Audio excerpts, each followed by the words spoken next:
자, 태산병 사건 관련해갖고도, 저희가 어제 지적했던 대로, 이제 호주도 못 가게 된, 종섭이한테 뒤집어 씌우기 2탄. 바로, 증거가 나오고 있습니다. 또 경향이 단독을 냈네요. 단독이 이렇게 쉽게 나오는 건가요? 네, 해병대 수사단 관계자들이 지난해 국방부 검찰단에 이렇게 진술했습니다. 이종섭이 직접 상세하게 보고받고 국방부 법무관리관이 경찰 이첩에 관여한 건 이례적이다라는 취지로 진술을 한 건데요. 지난해 8월 이종섭 지시로 최상병 사건 수사 결과 언론 브리핑이 취소된 다음 날 박정훈 대령과 유재은 법무관리관이 스피커폰 통화할 때 그 자리에 함께 있던 수사단 관계자들이 진술을 한 겁니다. 그리고 이 관계자들은 윤석열이 이런 일로 사단장을 처벌하면 누가 사단장을 하느냐고 했다는 이른바 경로 발언 등을 박정훈 대령으로부터 전해 듣고 국방부가 혐의자에서 사단장을 빼라고 했다고 이해했다고 합니다. 결국에 이 사망 사건의 조사 결과를 국방장관에게까지 보고하는 게 이번 사건이 처음이라는 거예요. 왜냐면 본인 입으로 그랬잖아. 군은 이런 사건이 생기면 직접적인 수사권이 없기 때문에 있을 수도 없고 행사한 적도 없다라고 주장을 하고 있는데 점점 증언 쪽은 국방장관한테 다 보고한 거예요. 국방장관이 다 보고 받았어요. 명령했어요. 라는 쪽으로 이게 부딪히고 있다는 거죠. 그래서 지금 재판에 이종섭이 증인으로 출석할 것이냐, 안 할 것이냐가 보여지고 있어요. 사실 이종섭이, 나는 치외법권, 관련된, 그러니까 면책특권이 있는 외교관이야. 나 나갈 거야. 라고 하면 못 부릅니다. 근데 제가 보기엔, 이 총선 전에 어떤 형태로든지 법정에 나가서 증인으로 채택될 가능성이 높아 보여요. 쇼를 시키는 거죠. 입을 다물더라도 일단 나가. 라고 하는 방식으로 이종섭을 적극적으로 활용하려고 하고 있다는 거죠. 정말 이종섭의 안위가 걱정이 되는 상황인 겁니다. 그래서 계속 뭔가 숨어 다니는 것 같은 느낌이에요. 네, 방산회의 첫 일정으로 석종건 방위사업청장과 비공개 면담을 했습니다. 뭘 이렇게 비공개를 많이 해? 그리고 왜 둘이만 만나? 석종고 방위사업청장이 뭐라더라? 후배래요. 4년 후배래, 이종섭보다.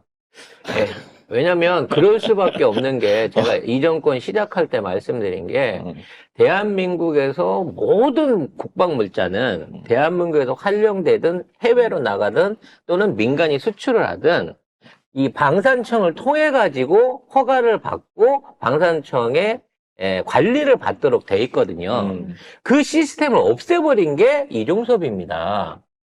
무슨 얘기냐면 방위산업청장이 이거 안 돼요. 우리 써야 될 거예요. 이거는 우리 재고예요. 내지는 이건 수출 안 돼요. 우리 거 먼저 납품 받아야 돼요. 해야 되는데 그 권한을 전부 다 뺏어버리고 업체가 원하는 대로 국방부가 원하는 대로 포탄도 뺏어주고 비행기도 먼저 깡해서 뽑아서 주고 만들고 있는 K9 장갑차들도 일단 폴란드 먼저 보내줄 수 있었던 건 뭐냐면 방위산업청이 사실상 무력화된 거예요.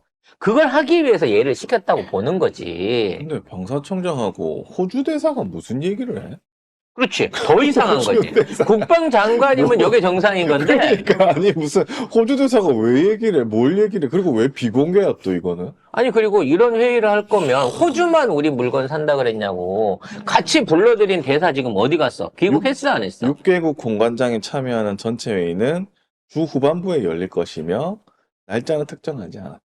그러니까 아직 잡혀 있네? 제 생각인데 그냥 이종섭 자꾸 뭐 하냐 이러니까 뭔가 알리바이를 만들어줘야 될 것 같고 나 점심이나 같이 먹을래 이거를 어차피 아는 사이니까, 4년 후배니까. 제일 만만하니까 회의로 둔갑시켜가지고 비공개 야, 회의가 후배랑 밥이나 먹어 이런 거. 그거 아니야? 아니 지금 밖을 돌아다니긴 해야 되는데 자꾸 이종섭 들어왔는데 뭐 하냐 이러고 물어보니까 그러니까 이제 만나면 그렇겠죠. 씨발, 난 아무래도 당한 것 같아. 어떻게 하면 좋지? 이러면서, 얘기를 중요한 지금, 건 점심 약속도 다 공개가 되는 거잖아요. 그러니까 나는 이게 약간 이종섭 입장에서 본인이 공개했을까? 아니라는 거야. 이 일정도 만들어준 건 아니겠지. 설마, 야, 너 밥 먹어. 뭐, 이러고 아니겠지? 일단 만나서 왔으니까. 뭔 얘기 안 해도 괜찮으니까 평일이니까. 만들어준 거야? 만들어준 거지. 뭔가 하고 있는 걸 보여주기 위해서. 사실 그 정도까지면 약간 소름 끼칠 것 같아요. 음. 지금 일거수일투족이 다 본인의 감시당하고 감시당하고 본인의 자유의지를 할 수 있는 게 지금 아무것도 없잖아요. 그러니까 아니 작년 회의는 다 화상연결이잖아요. 네. 그래서 요즘 뭐 박종대 전 위원하고 김종대겠죠? 김종대 위원하고 미안해 한두 번이야. 네. 김병주 국방위 위원들 인터뷰가 나오고 있어요. 왜냐면 이제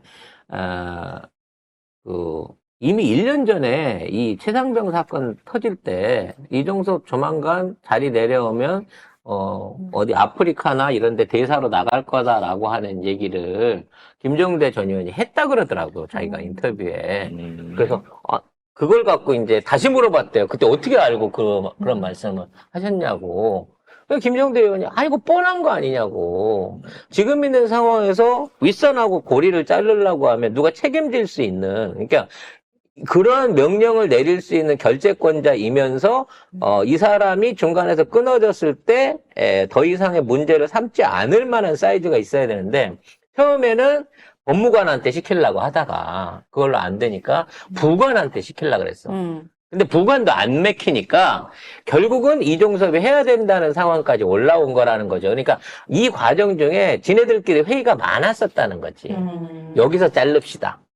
부관에서 자릅시다. 그래서 부관이 전화했다고 합시다. 안 맥혀. 네. 그래서 조금 더 올라와가지고 대통령실에서 자르기로 하다가 안 되니까 종섭이한테 씌우기로 했다는 거죠. 아니 근데 그게 밑에서 그러니까 그 지시를 받은 사람들이 거부했기 때문에 그러니까 그 부당한 지시에 굴하지 않았기 때문에 이런 사건이 생길 수 있는 거예요. 뭐냐면 처음에 법무관리관실이 막 전화하고 이랬거든. 유재현 그렇지. 법무관리관이 막 전화해가지고 막 했다고 했잖아요.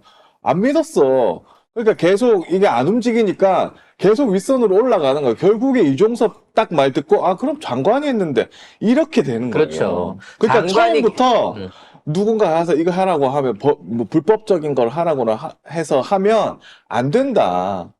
절대 안 된다. 그래서 지금 있는 상황에서 국방부 쪽은 이종섭이 책임지는 걸로 지금 가고 있는 분위기예요. 그래서 김병주 의원도 이종섭하고 동기래요. 잘한대. 그래요? 그래갖고 이종섭이라고 하는 인물의 성품을 잘 아는데 이 사람이 그렇게 막 강단 있고 이런 스타일이 아니고 유약해가지고 시키면 시킨 대로 하는 사람이라는 거야. 그러니까 무슨 얘기냐면 예를 들어 대통령이 경로했으니까 내가 알아서 자 이거 불법인 줄 알지만 이거 정리해서 처리해라고 말할 수 있는 성격이 아니라는 거야. 시켜야 일을 하는 사람이지 자기가 나서가지고 이런 위험 부담률을 맞으면서 할 사람이 아니라는 거야. 아니, 공무원이 이렇게 그러니까 공무원이라는 그 사람의 그 특성이 시켜야지 하는 사람들이에요. 스스로 하는 사람이 어떻게 공무원을 시켜? 특히나 이 사람은 수동적인 사람이라는 거지. 그래서 지금 있는 상황 하에서 지금 이종섭은 심리적으로 매우 갈등하고 있을 가능성이 크다는 겁니다. 근데 중요한 건 이종섭을 이용해갖고 뭐 이종섭이 살았든 죽었든 간에 이종섭으로 끊어낼 시도를 하고 있는 과정 중에 또 하나의 내거는 여전히 남아있어요. 그럼 경찰에서 이첩된 자료를 어떻게 빼왔느냐는 거지. 국방장관이 절대 경찰서에 전화해갖고 서류 내주시오. 이거 지시 못합니다. 해도 안 듣죠. 경찰에서. 지금 경찰서에서 서류를 빼준 거에 대해서는 현재까지는 대통령실 파견 무슨 수사관 이 얘기가 나오고 행정관 얘기가 나오고 있는데 그 윗선에 있는 사람이 그 위에 경찰청장부터 그 정도 선에서 압력을 주지 않으면 일선에 있는 데서 이게 나중에 무슨 사건으로 터질 줄 알고 누가 연관될 줄 알고 서류를 빼주냔 말이야. 그러니까 군대 부분은 막을 수 있어. 항명이라든지 이런 부분은 막을 수 있지만 경찰에서 빼내온 거는 대통령실에 누가 책임지지 않으면 이건 절대 해결할 수 없는 부분의 내관이 하나 더 남아있다는 거야. 즉 국방부와 경찰의 압력을 연 대통령실 쪽에서 한 놈씩은 책임을 져야 된다는 거지. 그러면 이쪽은 이종섭이 책임진다 그러면 저쪽 대통령실에서는 누가 책임을 질 거냐는 거지. 예? 안보실에서 져야 되지 않을까라는 생각을 해봐요. 결국. 아니, 결국에는 대통령이 책임지는 거지. 그건 당연한 거고. 도대체 몇 년을 들어가 있어야 될지 몰라, 지금. 그러니까 이번에 들어가면 사실은 못 나와. 못 나와요, 정상적으로. 아니, 이거는 못 나와, 진짜, 이거는. 이 형기를 사는 게 중요한 게 아니라요. 재판하고 자료 조사하고 수사하면서 이 수사 기간 동안만으로도 윤석열은 빛을 못 보게 될 정도로 어마어마하게 많은 사건이 연루돼 있습니다. 그리고 여기에 어찌 됐거나 손을 댔던 공무원들은 다 책임을 져야 되는 거예요. 일일이 다 책임을 져야 됩니다. 이게 장관이 얘기했다 그래서 그 장관이 얘기했다 그래서 중간중간에 막 뛰어넘어갑니까? 워프하든 점프하든 결과적으로 거기서 실무자들이 다 끼어있을 거란 말이에요. 끼어있을 수밖에 없죠. 그 실무자들은 높은 사람이 시켜서 했습니다라는 걸로 해결이 안 돼요. 이게 부당하다 그러면 거부해야 되는 게 공무원의 기본적인 의무입니다. 거부를 안 했기 때문에 공범이 된 거고 그 사람들도 다 책임지고 옷을 벗어야 돼. 그 선례가 만들어져야 다시는 이런 짓을 안 한다는 거예요. 근데 진짜 임성근 사단장이 뭐길래 이렇게 국기문란을 해가면서까지 이렇게 하고 있는 거지 도대체? 아니 병사 한 명을 죽인데 책임이 있는 사람을 그냥 처벌하면 되잖아. 이거는요, 이 선후를 제대로 못한다고 생각되는 게, 이와 관련해서 대통령실이 책임을 느끼고, 책임자 처벌이라든지, 이에 대한 뭐 조사를 성실히 하겠습니다라고 말해도 이 총선판에서 이 분위기를 못 밀고 나가는데, 아이고, 저기 조그만한 사망사고 그 정도지. 이게 그렇게 큰 정치적인 문제가 됩니까? 라는 식으로 폄하를 해버렸어요, 이거를. 네, 대통령실의 한 고위 관계자가 그런 건데요. 어떤 거야? 어느 수준에 있는? 누군지는 안 밝혀졌어요. 그 이종섭 사태에 대해서 그건 공수처의 문제고 시민단체의 문제라며 정부 입장에서는 조그마한 사고가 있는데 그게 불행하긴 하지만 지금 전 해병대 지휘관이 이제 법적인 문책을 받아야 된다는 거에 대해서는 국방장관이 의견을 가질 수가 있다. 정부는 그걸 사법적인 대상으로는 보지 않는다고 했습니다. 아니 왜 정부가 사법적인 대상이 되고 안 되고를 네가 왜 판단하세요? 정부가 뭔데 판단을 해? 네가 공수처도 아니고 검사도 아니잖아. 심지어 군 검찰도 손을 뗀 사건이에요. 아니, 지가 검찰에 대해 영향력을 미치지 말라고 법이 제정돼 있었고, 이런 사건이 일어나게 됐을 때 수사가 이루어지게 되면 일단 국방장관이 관여한다는 자체가 법 규정에도 없고 본인도 하지 않았다고 주장을 하고 있는 거야. 근데 본인이 하지 않았다는 일을 지금 여론과 검찰이 이 호주 대사가 된 이종섭을 놓고 종섭이가 다 했네 라는 쪽으로 몰고 간다는 아니, 거지. 국민이 죽었는데 군인이 군대에서 죽었는데 어떻게 이래요? 세상에. 그리고 지금 여기 관련된 사람 진급했잖아. 박진희 전 국방부 군사보좌관 진급. 그다음에 임기훈 전 안보실 국방비서관 진급.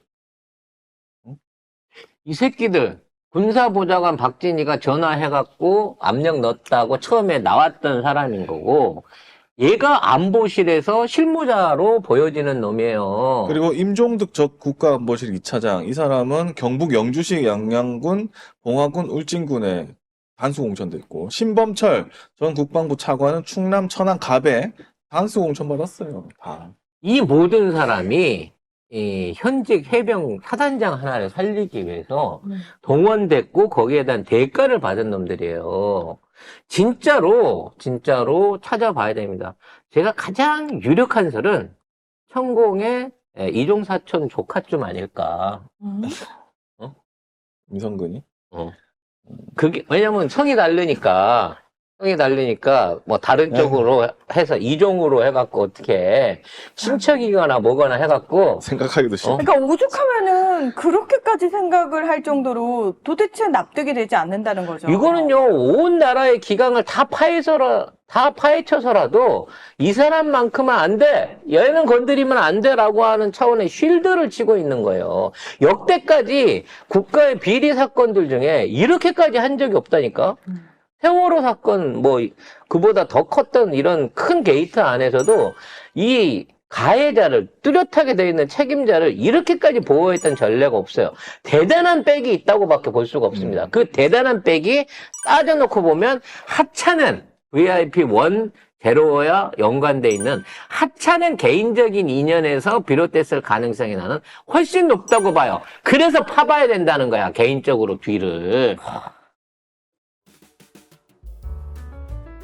안녕하세요. 반갑습니다. 부산에서 꽤 오랫동안 당 활동을 해왔고 민주당의 전신인 열린우리당 시절에 부산 진구에서 구의원부터 시작을 했습니다. 구청장에서 한번 당선이 되고 부산 진구 갑 지역위원회의 지역위원장을 맡게 됐습니다. 그 이재명 대표랑 개인적인 인연이 전혀 없어요. 시당위원장으로서 당원의 절대적 지지를 받은 부분, 단체장으로서 어떤 대중정치의 경험을 가지고 있고 상징성들을 가지고 지명직 최고위원을 주셨다고 생각하고요. 그 불경에서 부산이 어쨌든 중심이 되어서 총선을 이겨내고 다음 정권 교체에 디딤돌을 만들어라. 수도권 중요하죠. 하지만 부산이나 이런 곳에 선전하고 있는 선수들을 그리고 우리 동지들을 저는 계속 알려줘야 된다고 생각해요. 저는 구청장 하면서 정치의 효용감을 많이 맛봤어요. 부산 표만 받아먹고 무시한다. 민주당이 이 선비정신, 착한 컴플렉스 이거 벗어나야 된다고 생각해요. 제 승질대로 하죠 뭐. 잘 싸우겠습니다.